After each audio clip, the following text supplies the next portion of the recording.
আসসালামু আলাইকুম। I hope you all are doing well.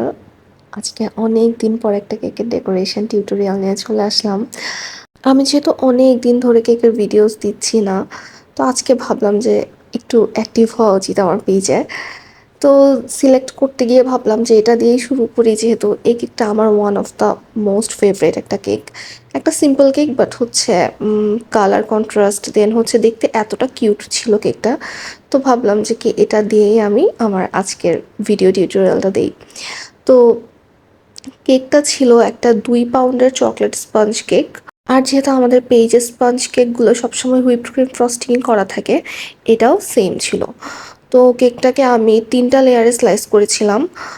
আর খুব সম্ভবত আমি 8 ইঞ্চ প্যানে আমি এটাকে বেক করেছিলাম। আমি আসলে এখন মনে করতে পারছি না। আর আসলে কেকের প্যান সাইজটা খুব একটা ম্যাটার করে না, এটা ডিপেন্ড করে আপনার ক্লায়েন্টের চাহিদার উপরে, তারপর হচ্ছে ডিজাইনের উপরে।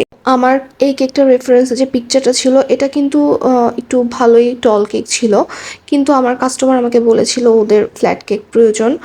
তো হচ্ছে আমি এটাকে ফ্ল্যাট রেখে করেছিলাম, আর চেষ্টা করছিলাম যে যতটুকু পসিবল আমি একটা সুন্দর একটা ফিনিশিং দিতে পারি। আর আর সত্যি বলতে কি যে টল কেকগুলোকে আমরা পিকচারে যেরকম সুন্দর দেখি, এটাকে যখন ফ্ল্যাট করি ডিজাইনটা দেখতে তখন সবসময় খুব একটা ভালো দেখায় না।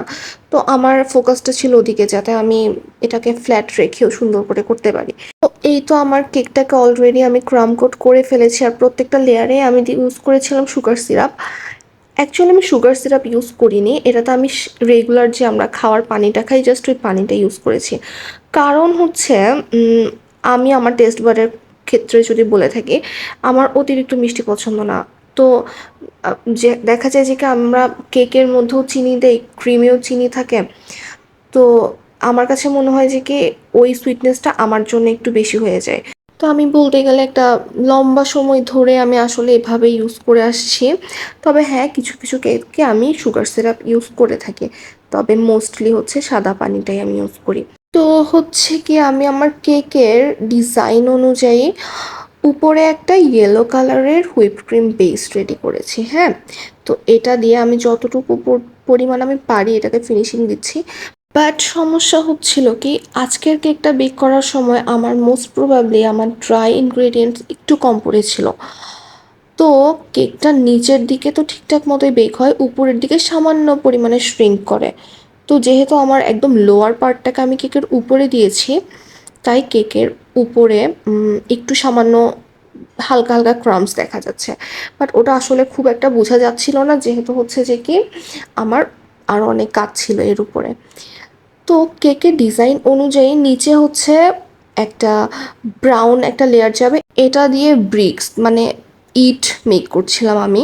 তো যেহেতু আমাদের পুরো কেকটাই হচ্ছে ক্রিম দিয়ে করা, আমি আমার স্ক্রেপারের সাথে বাটারফ্লাই টপারের যে কিছু স্টিক্স দেয়, ওটাকে সামান্য পরিমাণে বেন্ড করে স্কচ টেপ দিয়ে আমি স্টিক করে নিয়েছি।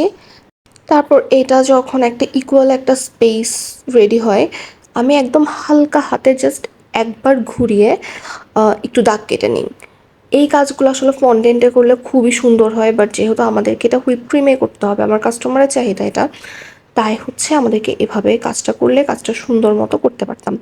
তো আমি এভাবেই করেছি, আর এর মাঝে আমি ছুরি দিয়ে জাস্ট লম্বা লম্বা কিছু স্ট্রোকস দিয়ে দিয়েছি। স্ট্রোকসও না, এটা আসলে একদম পাতলা করে কিছু মার্ক করে দিয়েছি, যেটার কারণে ইটগুলো দেখতে সুন্দর লাগছিল। জিনিসটা একদম সিম্পল হলেও এই ধরনের ছোটোখাটো ব্যাপারগুলো যদি একটু মাথায় রেখে করা যায়, তাহলে দেখা যায় যে কি আউটপুটটা আসলে অনেক ভালো হয়। তো আমার কেকের এখন আমি ফাইনালি যে টপার্সগুলো ছিল ওগুলো আমি অ্যাড করে দিচ্ছি। এগুলো আমি নিজেই কেকের সাইজ বুঝে তারপর আমি প্রিন্ট করে নিয়েছি। আর এই তো এখন আমার সব থেকে ফেভারেট কাজ, আমার পেজের লোগো অ্যাড করা। এটা আমি যতবারই করি আমার এত খুশি লাগে। তো এই তো আমার কেকটা শেষ, আপনাদের দেখে কেমন লেগেছে জানাবেন সবাই।